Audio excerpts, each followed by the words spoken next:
Olá, alunos! Como estão? Espero que todos estejam bem. Resolvi gravar essa aula para falar um pouquinho o que acontece no Brasil com o fim da Segunda Guerra Mundial. Então, nós trabalhamos já a Segunda Guerra Mundial, ela se finalizou em 1945, e como vai ficar o Brasil nessa situação, mundial.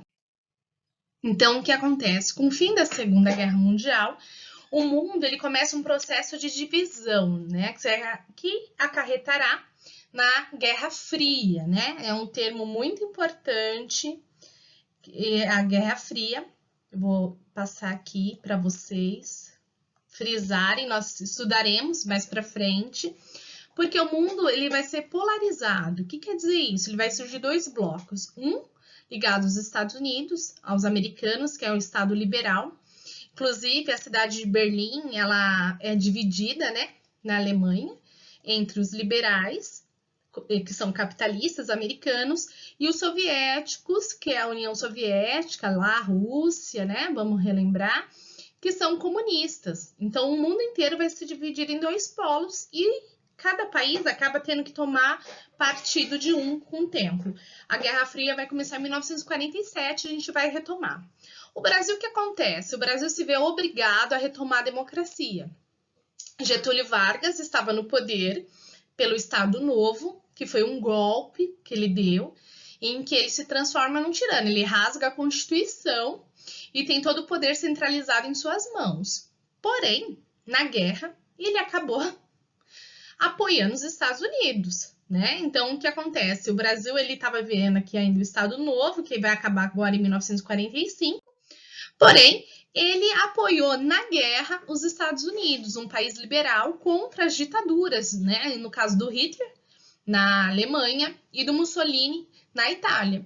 Então, o Brasil, o Vargas, ele vai ser pressionado a renunciar, para que haja, de fato, eleições democráticas.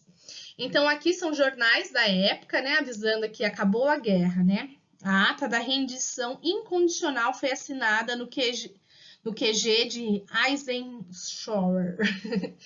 Os chefes aliados proclamam a vitória, Assinada a rendição total. Então, o mundo comemora o final da guerra. Em fevereiro de 1945, Getúlio Vargas vai preparar uma reforma constitucional e que prevê as novas eleições, Com a previsão de novas eleições, vão surgir partidos políticos no Brasil, como o Partido Social Democrático, PSD, pessoas ligadas ao Estado Novo, esse partido vai surgir. Também vai surgir o PTB, que é o Partido Trabalhista Brasileiro, Ele é ligado aos sindicalistas e ao Vargas. A União Democrática Nacional, a UDN, que a gente vai ouvir falar muito dela ainda, que são empresários que se opõem a Vargas, São contrários a Vargas. Só que o que acontece? Mesmo Vargas prometendo novas eleições, falando de uma reforma constitucional, havia uma suspeita de um novo golpe. As pessoas temiam que o Vargas não quisesse sair do poder. Por quê? No Brasil, vários apoiadores do Vargas criaram um movimento chamado Movimento Querenista, que era a ideia: queremos Vargas no poder.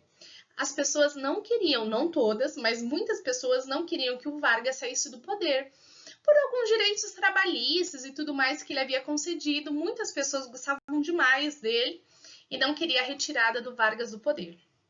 Porém, os militares, eles vão contribuir nesse fato para depor aí o Getúlio Vargas, para que houvesse as eleições de fato, Então, aqui nós vemos no jornal, aqui 30 de outubro de 1945, renunciou o presidente Getúlio Vargas, Reunião dos generais com a presença do brigadeiro Eduardo Gomes e do general Dutra.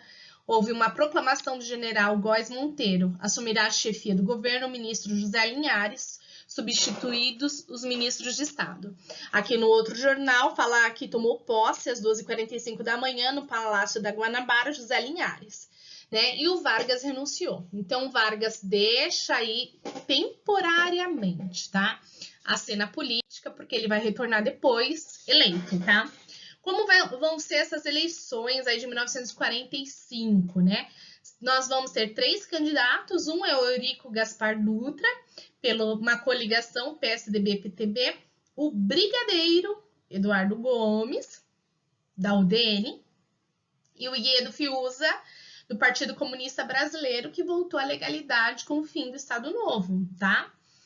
O Dutra, ele tinha uma carreira ligada a militares, né, com grande força, ele fez operações da Força Expedicionária Brasileira na Segunda Guerra Mundial, e ele defendeu as forças políticas nacionais para a reconstrução da democracia. Essa ideia de reconstruir a democracia fez com que ele fosse eleito, né? Ele teve uma vitória aí, gente, com 55% dos votos.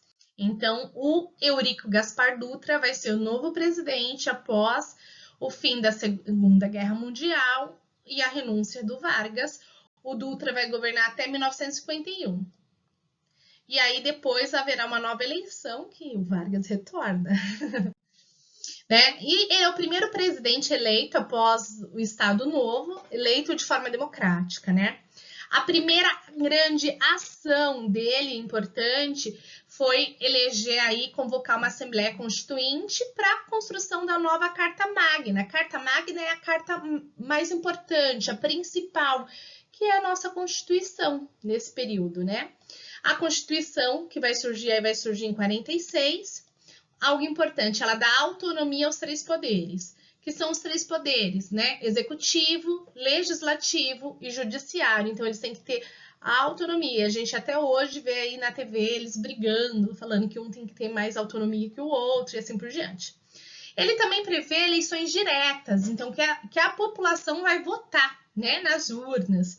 E ele continua o quê? Nessa Constituição, os militares e analfabetos não podem votar. Como o Vargas tinha garantido o voto feminino, foi mantido o voto feminino, muito importante, tá? Só que a idade mínima foi reduzida para todos até 18 anos de idade, antigamente era 21 anos, tá? Só que as mulheres, elas não eram obrigadas a votar, só quem era funcionária pública era obrigada a votar. O restante votava só se quisesse. Algumas, nesse período, os maridos não deixavam, né? Uma sociedade bem machista ainda nesse período, né? Como o Dutra, como o Vargas acaba se continuando unido aos Estados Unidos, aos norte-americanos, ele tem que romper com o comunismo, né, por causa da Guerra Fria. Então, ele vai fazer com que o Partido Comunista se torne ilegal, tá? Então, ele é colocado na ilegalidade, o Partido Comunista, tá? E o Brasil acaba rompendo as relações diplomáticas com a União Soviética, né? Por exigência dos Estados Unidos. E aí, o que o Dutra faz nesse governo, assim, de importante? Ele facilita a importação de combustível, isso é importante, vamos grifar aqui, e o maquinário industrial para o país, tá? Qual o maior problema? A alta taxa de inflação. O que faz isso? Se os preços aumentam toda hora, né? Você vai no mercado hoje, é R$ 2,50 o leite, o litro. E amanhã você chega lá, tá R$ 3,60. O que acontece? O custo de vida aumenta muito, principalmente nos grandes centros urbanos, porque a gente precisa muito do mercado. E o custo de vida aumenta, as pessoas não conseguem consumir como deveriam.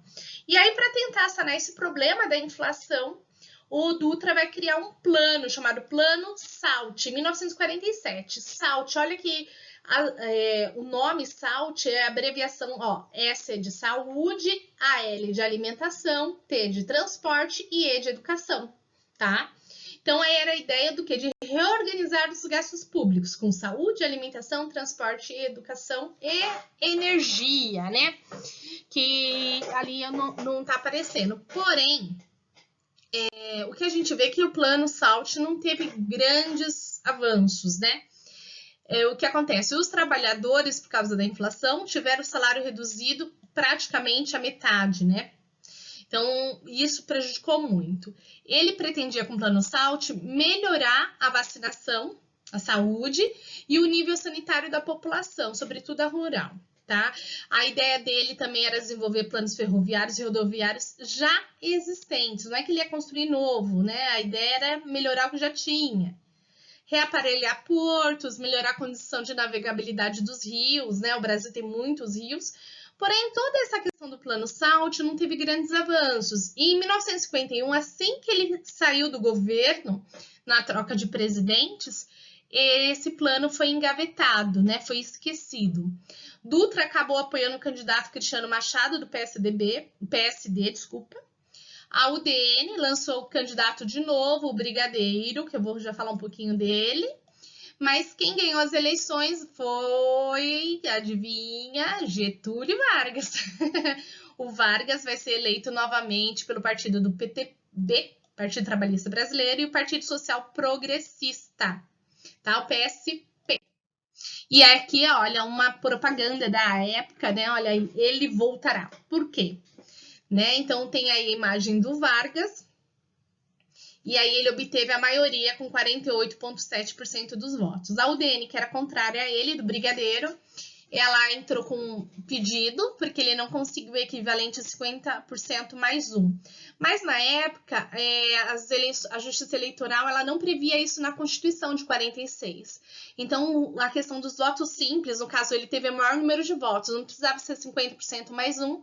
E assim ele vai assumir a presidência em janeiro, 31 de janeiro de 1951, o Vargas retorna à presidência da República. Aqui tem imagens da época da campanha dele, do jornal Extra da Globo, várias faixas pedindo a volta do Vargas e a população na rua, aqui é na Avenida Getúlio Vargas, inclusive, tá? E aí uma curiosidade, né? Quem adora brigadeiro... Né? A gente falou muito do brigadeiro, né? Eduardo Gomes.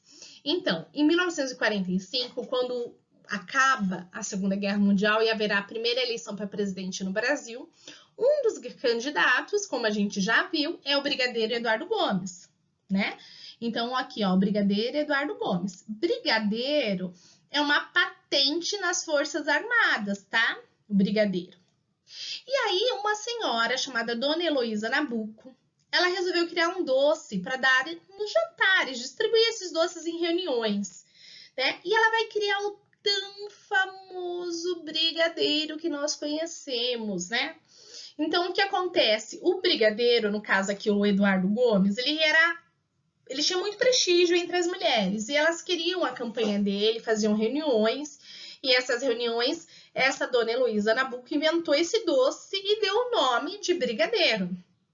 E então, o brigadeiro, gente, é um doce criado no Brasil na campanha eleitoral do brigadeiro, que é esse daqui, né? O Eduardo Gomes, né, da UDN, e esse doce maravilhoso que foi criado em homenagem a ele e se espalhou rapidamente pelo Brasil.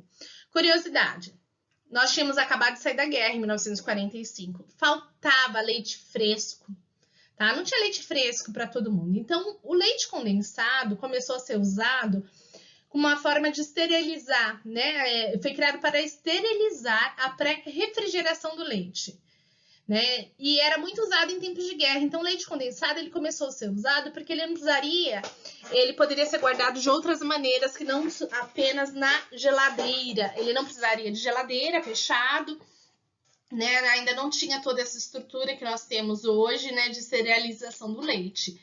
E coincidentemente ou não, a Nestlé se aproveitou disso na época e ela acabou trazendo leite condensado para comercializar no Brasil, né? Então isso aumentou a visibilidade do brigadeiro no Brasil. Não são todos os países que se vende leite condensado, né? Então assim é uma das curiosidades aqui. Aqui uma foto dos brigadeiros, ó, vote em mim. E as pessoas associavam que era o brigadeiro Eduardo Gomes, o brigadeirinho. Tá? Aqui são questões para vocês responderem. Vocês vão fazer no caderno de vocês, tirarem foto e enviarem para mim. Aqui foram os livros que eu utilizei nessa aula. Um abraço para vocês e boa semana!